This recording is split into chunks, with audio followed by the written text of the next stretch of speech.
다음으로 좀 넘어가 보죠. 다음 민지숙 기자 준비했죠? 네, SNS 계정 관련 이야기를 해보려고 합니다. 제목은 조국 SNS 재개 얼굴 공개한 조민 나는 떳떳하다입니다. 네, 지난주 금요일에 저희 이 자리에서 조국 전 장관이 징역형을 선고받은 소식 실시간으로 전해드렸는데 실형 선고 후 첫 주말인 어제 조국 전 장관의 것으로 추정되는 인스타그램 계정이 하나 등장을 했습니다. 이 조 전 장관의 캐릭터 사진이 등장을 하고 뭐 조국의 시간, 그대가 조국과 같은 조 전 장관이 직접 쓴 책의 이미지 사진들이 올라와 있습니다. 네. 사실 이 계정 진짜 조 전 장관의 것인지는 아직 확실하지는 않습니다. 네. 그래서 이 계정 팔로우한 사람들의 목록을 살펴봤는데 네. 조 전 장관의 딸 조민 씨 들어있고 윤미향 씨, 김용민 씨 의원들의 이름들이 눈에 띄고 있습니다. 이 계정 벌써 여러 커뮤니티에 입소문을 타고 돌아서 팔로워가 3,700명이 넘어섰는데요. 조 전 장관의 지지자들은 이 계정을 찾아 끝까지 함께하겠다, 힘내라라며 조 전 장관을 응원하는 댓글 달고 있습니다. 이 조 전 장관이 SNS 활동을 다시 시작한 것은 사실인 것으로 보이는데요. 네. 이 조 전 장관의 SNS 이 프로필, 이 배경 사진이 바뀌는 장면이 확인됐습니다. 이 보시는 그림이 지난해 6월 한 화백이 본인에게 그려줬다는 내용과 함께 말과 함께 이 본인 SNS에 남겼던 이 그림인데 이 해당 그림으로 이제 배경이 수정된 내용이거든요. 네. 이 게시글 역시도 이 지지자들의 응원이 이 힘내라, 이 혼자가 아니다 등 응원이 이어지기도 했습니다. 네. 윤용걸 대표님, 네. 짧게 여쭤보겠습니다. 조국 전 장관, 이 본격적인 행보 다시 시작하는 걸까요? 뭐 일단은 SNS를 하는 걸로 이렇게 추정이 되고 있잖아요. 네. 그러니까 뭐 본격적인 SNS에 의해서 또 내년 또 총선도 앞두고 뭔가 좀 정치 재개하지 않겠느냐 뭐 이런 생각이 들어요. 하지만은 한마디로 말씀드리면 정말 멘탈 세계 최강이다. 네, 불과 며칠 전에 네. 입시 비리, 뇌물수수, 또 감찰 무마, 뭐 이게서 징역 2년을 받았잖아요. 네. 근데 이게 불과 일주일도 안 돼서 바로 SNS에 자기 책 쓰고 활동한 거 이렇게 내세우는 게 국민들이 어떻게 볼지 지금은 좀 자숙하고 자성하고 이럴 시간 아닌가. 법정 구속 안 된 것만 해도 저는 굉장히 감사하게 생각해야 될 텐데 저렇게 내가 뭘 잘못했어 하고 나서는 거 조금 자숙해야 되지 않나 이런 생각이 좀 듭니다. 네, 아마도 이 SNS 활동을 본격적으로 하면서 내년 총선에도 좀 영향을 미치지 않겠느냐라는 말씀을 지금 주셨는데 조국 전 장관 말고 민지숙 기자, 네. 조국 전 장관의 딸이죠. 조민 씨가 얼굴을 공개하고 인터뷰를 했습니다. 맞습니다. 얼굴 공개는 이번이 처음이죠. 네. 지난 2019년도에 처음 인터뷰를 진행하긴 했는데 그때는 음성만 등장을 했습니다. 이번 인터뷰에도 이 김어준 씨가 진행하는 프로그램에서 다뤘는데 지난 3일 금요일 이 조국 전 장관의 선고 직후에 해당 인터뷰를 녹화를 하고 실제 영상은 오늘 공개가 됐습니다. 이렇게 얼굴을 공개하고 직접 인터뷰에 나선 이유에 대해서 밝혔는데요. 직접 듣고 오시죠. 아버지가 실형을 받으시는 거를 지켜보면서 나는 떳떳하지 못한가?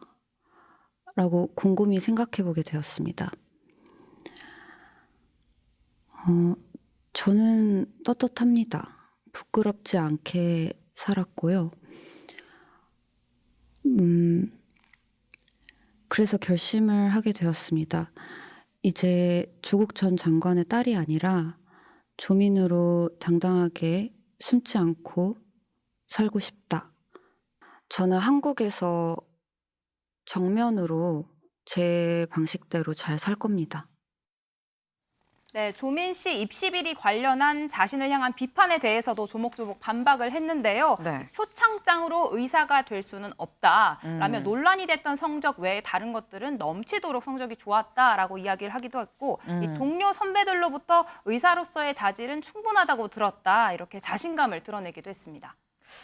아니 근데 지금 저 인터뷰가 조국 전 장관 1심이 나온 직후에 지금 저 인터뷰를 진행했다고 그랬잖아요. 그렇습니다. 그러면 이 1심 선고 결과에 대해서도 얘기를 했을 거 아니에요. 네, 조민 양 아버지인 조국 전 장관에게 실형이 선고된 것에 대해 어떤 심정인지 묻자 이 질문에 대해 과연 본인들은 스스로에게 아니면 그들의 가족들에게 똑같은 잣대를 적용하는지 그걸 묻고 싶다라며 이 검찰과 언론 정치권에 대한 반감을 숨기지 않았습니다.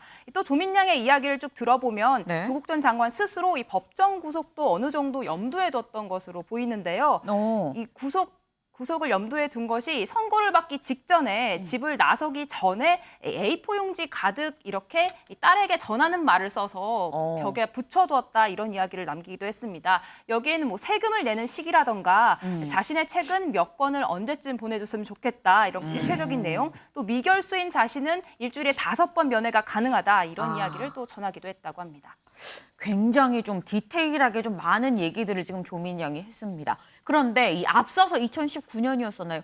그때 라디오 인터뷰를 할 땐 아버지인 조국 전 장관한테 얘기를 안 하고 왔다고 했었는데 강재묵 기자. 예. 이번에는 조 전 장관한테 얘기를 하고 온 걸까요? 얘기했다고 합니다. 역시 직접 들려줬는데요. 네. 이 조 전 장관이 인터뷰를 말리지 않았느냐는 질문에 이 말리지 않았다, 이 잘 다녀오라고 해주었다며 네. 이 내가 어떻게 살지에 대해서는 이 본인이 직접 결정한다는 얘기를 함께 전하기도 했습니다. 네.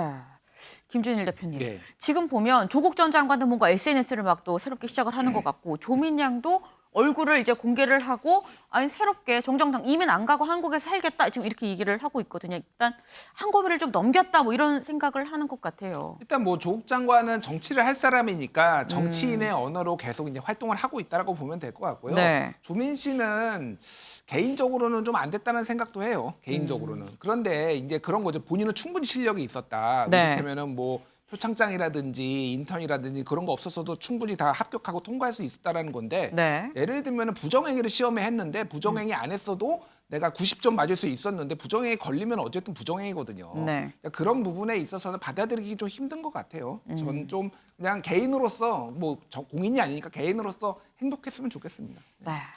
개인으로서 행복했으면 좋겠다는 말씀을 붙여주셨네요.